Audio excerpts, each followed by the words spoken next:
Sure have a short light on Sunday. Anyway.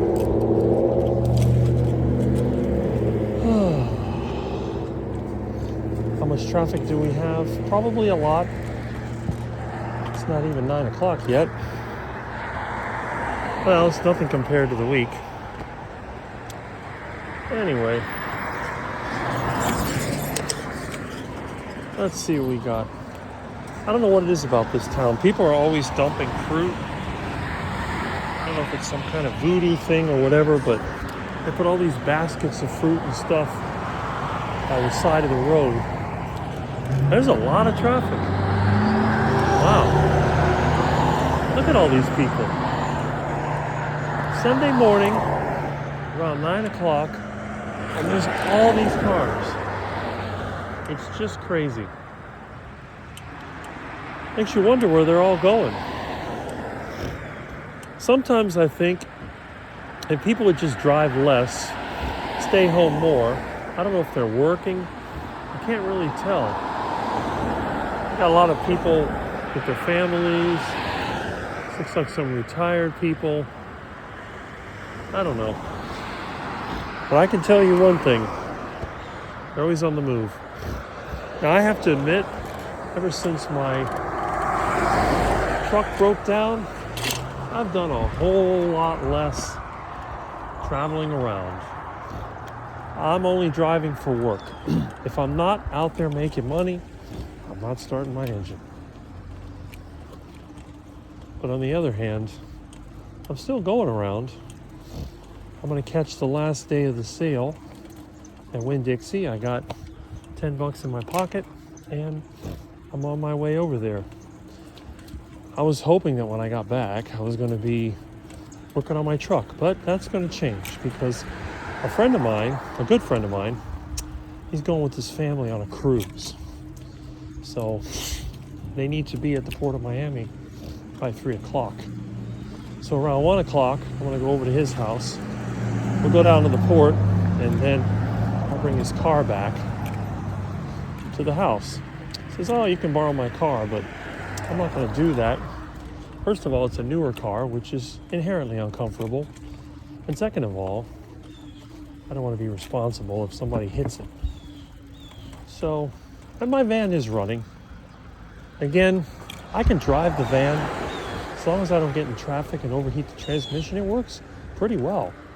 I've been moving materials and, equipment, air conditioners, and hauling trash and everything with the van and work really well. Although for the last few weeks, I haven't really had a whole lot of work.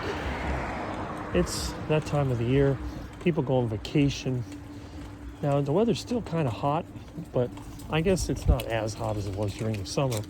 So there's not too many air conditioners breaking down. Generally between November, about February, it's just a very slow time. And that's why I scheduled this time of the year to fix my truck. There's two things I want to fix. I want to fix my truck and I want to fix my roof. But in order to fix my roof, I got to fix the truck first because that's my priority. A little bit of money that I have, it needs to go into the truck. In this world, transportation is critical. Now, I call it a matter of survival. Oh, look at the duckies. Hello, Mr. Duck. Fat ducky. You want to be roadkill or you want to be dinner? There he goes. Fresh duck. Always in the middle of the road. You're going to get run over, Mr. Duck. You want to be a duck roadkill?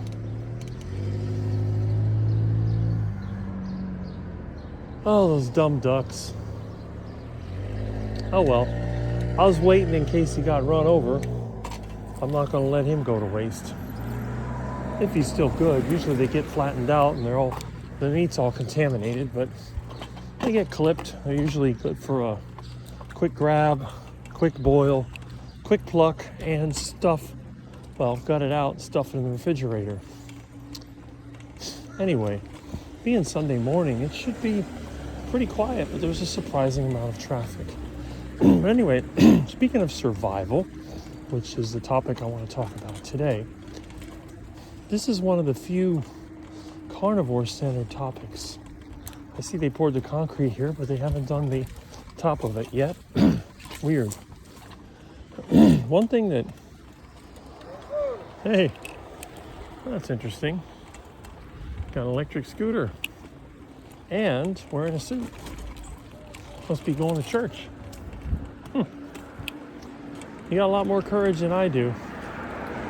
I am too scared to ride on the road. I'll tell you right now. I do once in a while, but only when there's no cars present. I'd rather go slower on the sidewalk and deal with the bumps and the holes and the occasional duck in the way. Oh, look at those duckies. Fresh duck meat. Hello, little quackers. Oh, were y'all females here? 3? No, we got a male. We got a nice male right here. And 2 delicious females, but they're too small. See how much bigger the male is? Fresh duck. Yummy, yummy. Ready for picking. Look at those giant snails. Look at this. Must be the raccoons eating snails. Look at those duckies. Big, fat duckies. Now, they're lean duckies. They're not that fat. The thing is, when you want to get the best tasting duck, you got to catch the duck alive. And then you grab Mr. Ducky, you put him into the special suite for duck fattening. You get him nice and plump. And then you let him self-harvest. That way you don't have to deal with aggressive and difficult ducks. You just let them stick their head through the duck guillotine and bam! Duck is ready for cleaning and cooking. All right, now let's talk a little bit about that survival subject. Obviously, if you have local meats, for example, if you're fortunate enough to live in a rural area, you could probably get to know farmers and ranchers.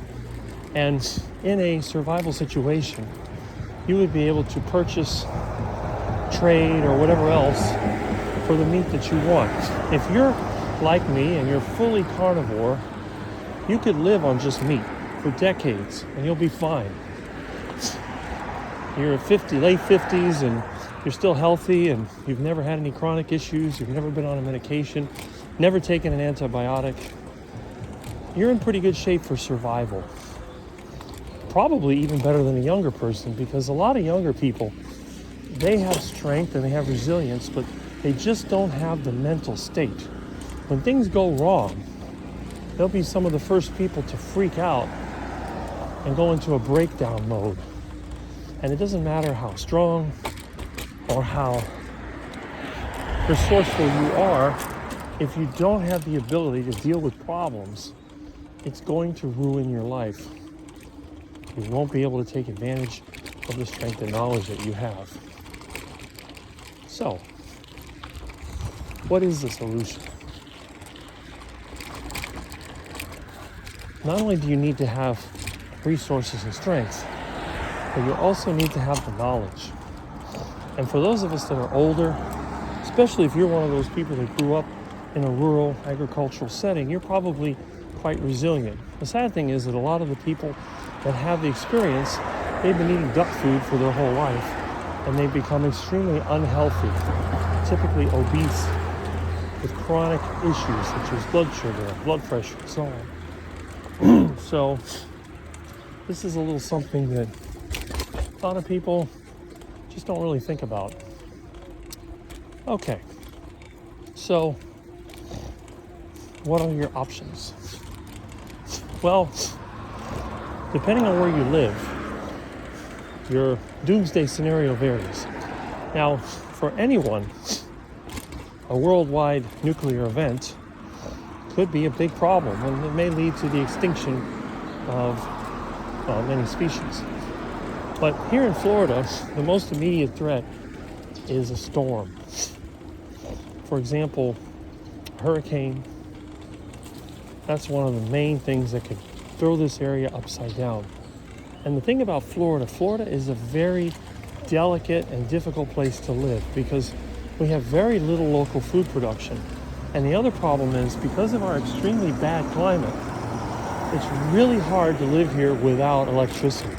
Now you'd say, oh Rick, look, it's December and it's nice and sunny and everything's good. It's already 80 degrees. It'll be 86, 87 by the afternoon. Try living here in one of these houses with no trees, with no power. And I'm not just saying no air conditioning. I'm saying no fans, no light, no refrigeration, nothing. If you live in a temperate climate where you have something called winter, which we don't have, you could put your food outside. And if you kept it away from the animals, it would stay cold and well preserved. How do you preserve food in a tropical place like this? Well, it's hard. You can dehydrate it, but that only takes you so far. So you have to understand, preserving food is a trick. And the other problem is there is no food being produced here. All this land, which used to be very productive, has been destroyed forever. There are no cow pastures, no fruit tree, there's nothing here. There's a few little things you might find in somebody's yard, and that is it. So really, what do we have to eat? Well, we have some birds that fly around, we have some feral chickens and ducks and, maybe iguanas, but there's only so many of them, and there's only so many people that want to eat those things, which I guess is a good thing. I'm sure that once people get desperate enough, everybody will start eating them. And then, well, you're going to be out of food. So what I'm thinking about is this. Let's say, for those of us that are carnivore, we no longer have a ready and stable access to meat. And you that are the so-called lion diet people are the most vulnerable.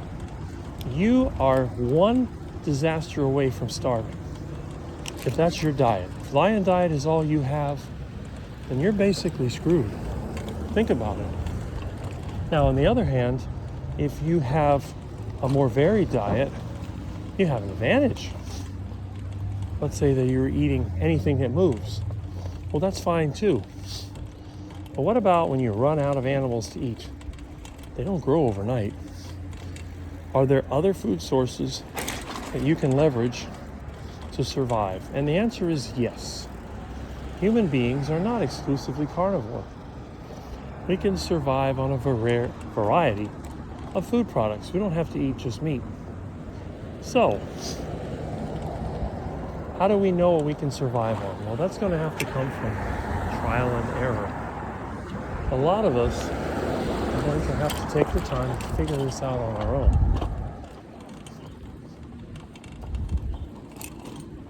So here's my idea. Let's say that you're on the carnivore diet, like I am. It might be a good idea once in a while to try some non-carnivore foods. And I'm thinking about doing this myself. Maybe seeing what non-carnivore foods I can eat without having a bad reaction. I think that would be a good thing. There's a few fruits and vegetables that I can eat that don't hurt me. I don't know how well they're going to give me nourishment, but they don't seem to hurt. So what I'm thinking, in terms of a survival situation, we need to start practicing and thinking about what kind of foods we can eat besides the regular carnivore foods that we all promote. This is a little bit different than the people out there in the carnivore community saying that you have to add carbohydrates to your diet. I'm not saying that. I am living proof. You don't need to add carbohydrates to your diet, ever. Your requirement for them, for most people, is 0. But what I'm saying is, humans didn't survive by eating one food that was available only in good times.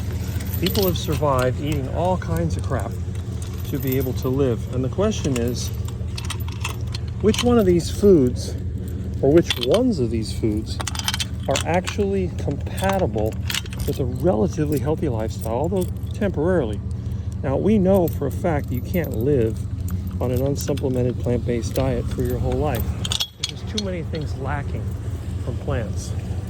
But it is possible that for short periods of time, you might be able to survive without any animal-based foods if you know which plant-based foods to eat and how to prepare them.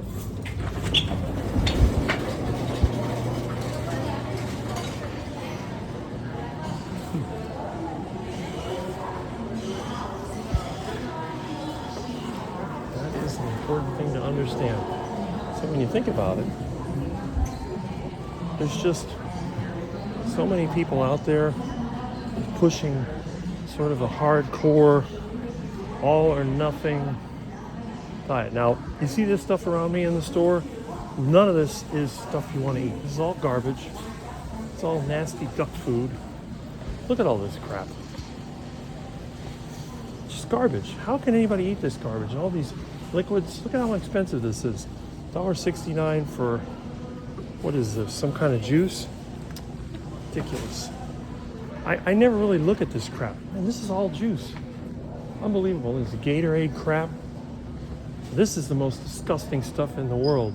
Sunny Delight. Yuck. It tastes like vegetable oil and vomit. Nasty. All right, let's see if we have any of these delicious pork pieces left. Looks like these people are taking them all. Yeah, there's still some here. Excellent. You notice how people always congregate around the cheap stuff? How's the ground beef? Way too expensive. Where are the T-bones?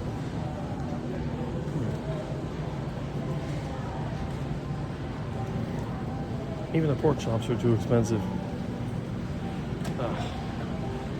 Anyway, let's see if these freeloaders have gotten out. There we go.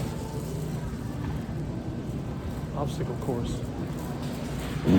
Okay. Well, we still have some, limit of one. So let's get the biggest one we have here. $10.78. Okay.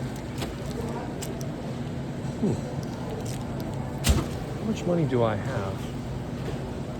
Let's see. I got 5, 10. Okay, I got plenty of money. Got about $17 left. That's good. I always like to get the biggest one. 1061. These are some pretty good sized pork shoulders. 179. This one looks pretty good too. There's more fat on this one. People generally like to buy the lowest fat ones. I like the ones with the most fat. Whatever fat's left over, it's gonna go to lard. Oh, this really looks good. Look at that. Delicious. So Mr. and Mrs. Ducky, they're safe for now. But when there's no longer affordable meat at the store, the canal is my only other option. And the canal only lasts so long. I calculated that if the society went downhill quick, I would have to go and harvest as many ducks as I can, which means I gotta have duck food in stock, and I gotta get my net, and I'd have to go there and probably grab at least 20 of the birds. That way I have enough to last me, well, if I'm on the meat-based diet, it'll last me a month. But on the other hand, it could be a problem.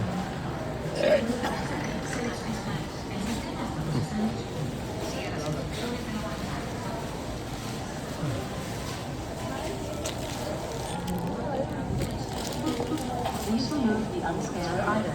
Remember to always scan your item before placing it in the bag. Only 2 machines that give you cash.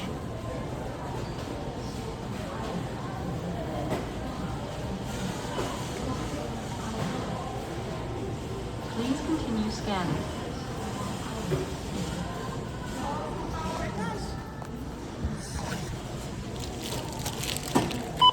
$38.01. Place your item in the bag. Scan coupon now. Insert coupon into slot near the blinking light. Your total is $10.78. Please insert coins, then insert bills.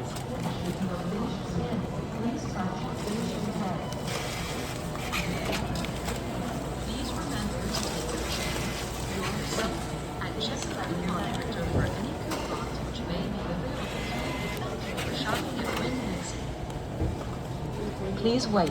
System processing. See if they still have pennies. Please remove welcome. Please select your letter.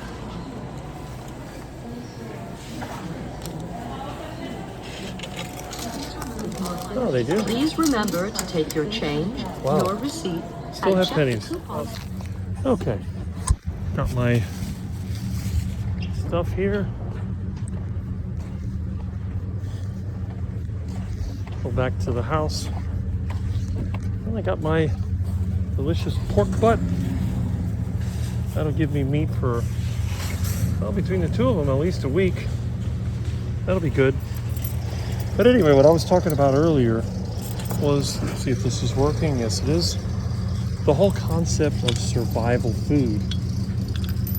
Sure, if you have access to meat on the carnivore diet, there is no better way, in my opinion, to get what you need because, oh great, that fell down. When you eat the carnivore diet, you got pretty much everything you need. You don't need any supplementation. You don't need anything else. You can live like this for decades and you'll be fine. So it's a great survival strategy if you have enough meat. So if you're in one of those very unique places where you don't have shopping centers and condominiums and all the other garbage that they keep filling our world with, because they don't want us living off of real food. They want us living off of crap, being in debt. You have the option of harvesting either a wild or domesticated animal, taking all that meat and preserving it, and then having it available for long periods of time. Now, if you happen to live in a nice place that has actual seasons, during the wintertime, your meat can stay cold. You can put it next to your home or under your home or whatever, and you'll be in good shape. You won't have any problems. If you live in a horrible hot box like Miami, that's 86 degrees in December, your food's going to spoil quickly. So you're either going to have to dry preserve it, or you're going to have a backup energy system and refrigerate it, which again is not a problem. And you don't have to use electricity to refrigerate. You can use something like ammonia absorption refrigeration, which was one of the earliest ways that they made ice. So you have options.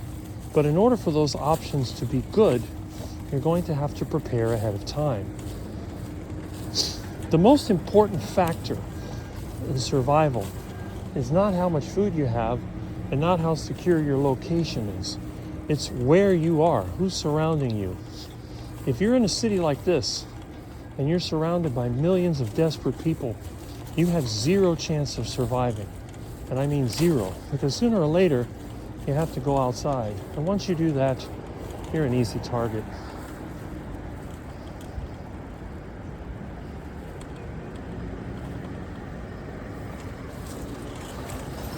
It's a good idea, if you can, to become familiar with your area and maybe give yourselves a little bit of harder living conditions. In other words, don't just live easy and have everything you need. You're all prepared. You need to just practice once in a while. Pretend like you didn't have any money. Let's say you got to find some way of eating. If you're spending your time buying from some high-end online butcher or some local place that charges you $40 a pound for steak, you're done. But understanding which wildlife in your area, you may not have a lot of it, is edible, and you can think about things as simple as pigeons and rats. Nobody wants to eat rats, but a choice between eating rats and starving, the rats are probably a good idea. Now, have I eaten rats? Yes. Did I get sick from them? No. The trick is understanding how to catch and prepare your food and how to cook it. And the one thing that I say for many people, I know you got some of the people out there who talk about how good raw carnivore is. Well, I got news for you. When you eat poor person's foods, raw carnivore is not an option. You do not want to be eating raw rodents, raw birds, or any of that stuff that you can harvest from your area. That is a disaster waiting to happen. And when you are in a bad situation where the grid is down, economies collapse, you're not going to have access to medical care. Now for me, no access to medical care is normal.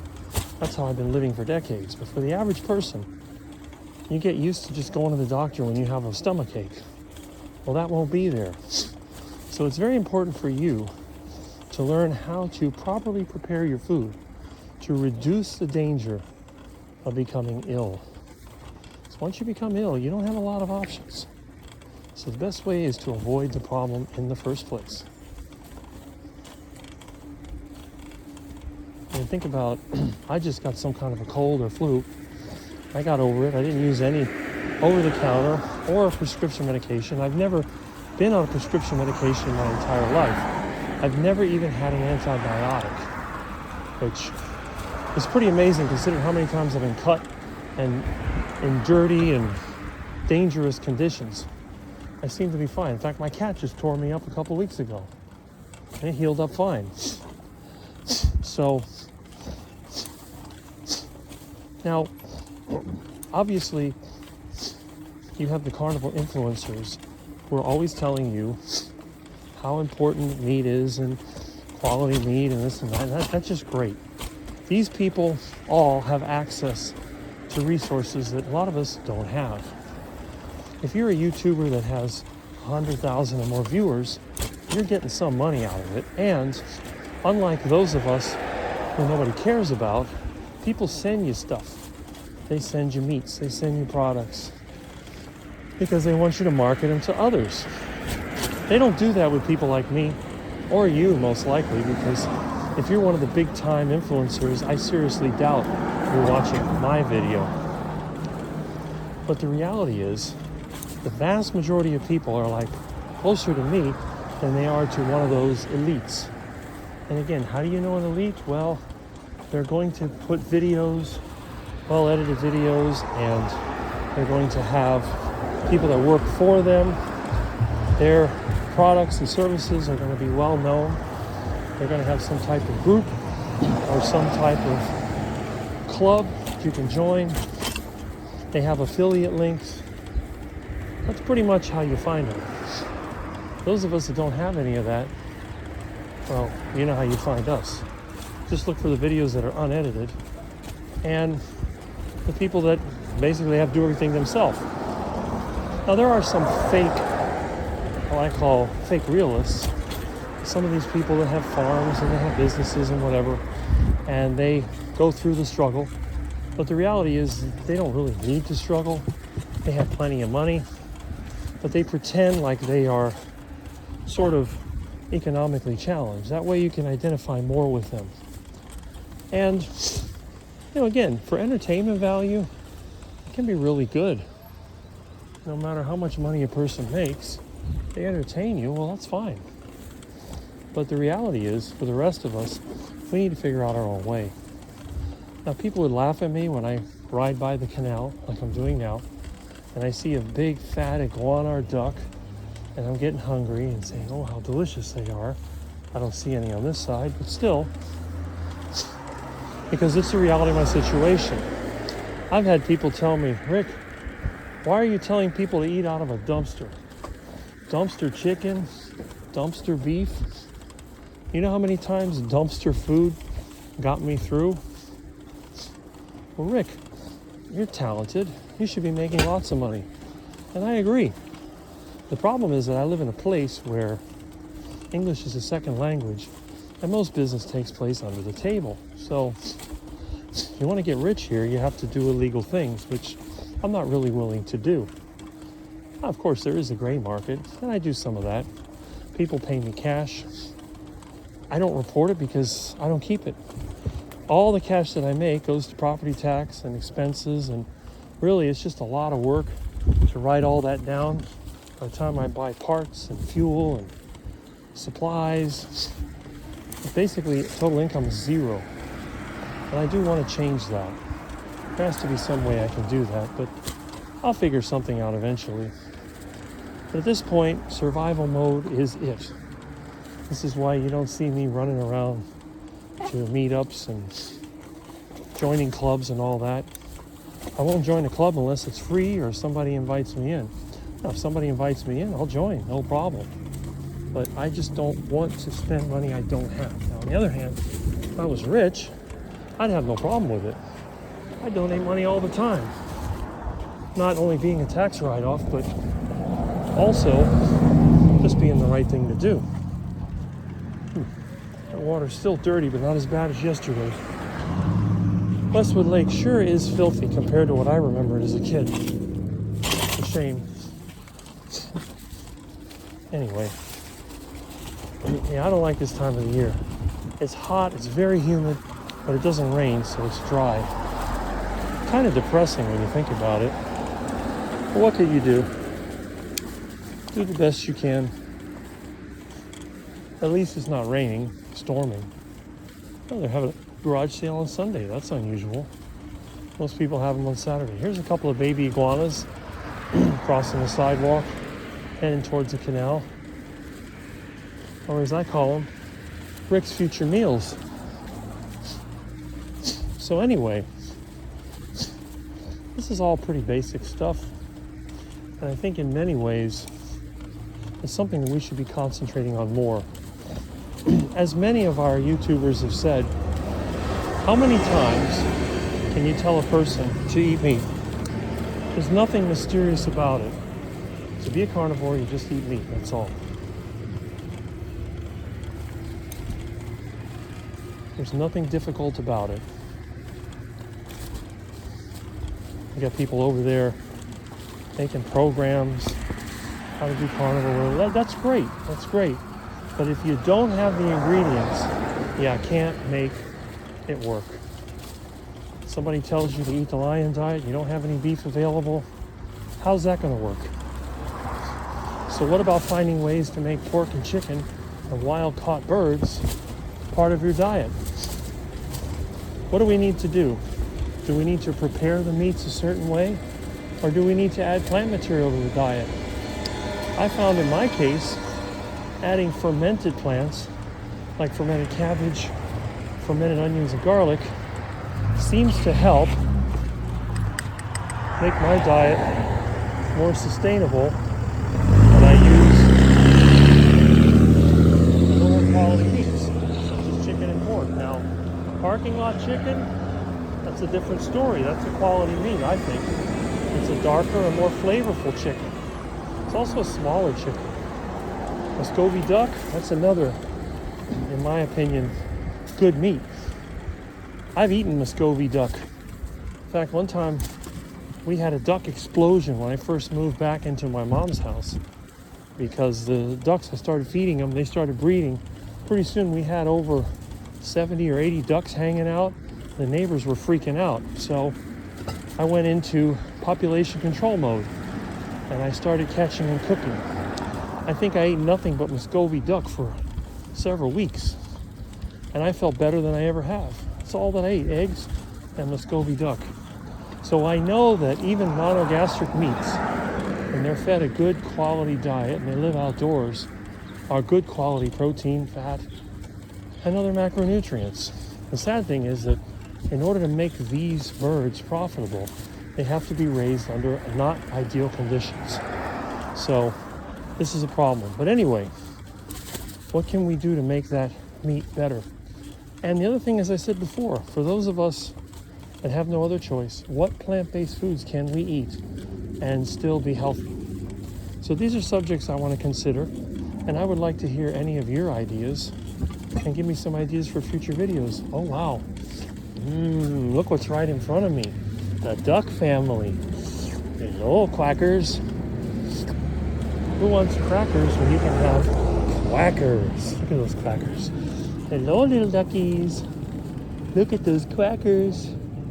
Look at all the quackers. Look at Quack. Hello, Mr. Quack. Come here, little ducky. Want to be dinner?